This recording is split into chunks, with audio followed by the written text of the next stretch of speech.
I realize this video may be a little ridiculous, mainly since this power station is only rated for 300 watts, but I had some hope for a few items. Let's see how it handles them. First, I was eager to see if the Bluetti AC30 would power a normal-sized refrigerator in case of a power outage. The running wattage only consumes about 100 to 150 watts, but the startup wattage can take about 1,000 watts.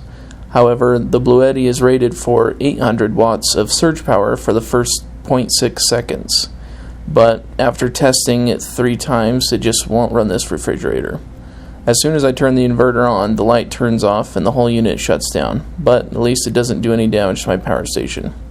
To my surprise, I tested this curling iron, and it says it's only rated for 125 watts, which seemed rather low to me. After plugging it in, it began warming up and felt hot to the touch. But after 1 minute, the power station shut off. This was surprising because it should handle this load of only 125 watts just fine, if it truly is only 125 watts.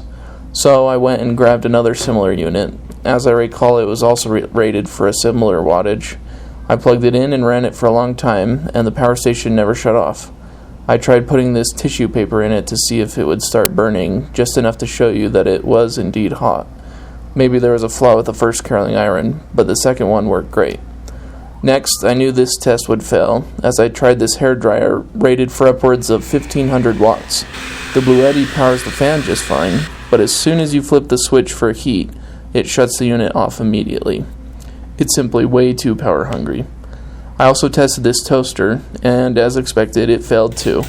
Any device that creates heat typically uses a lot of electricity to work.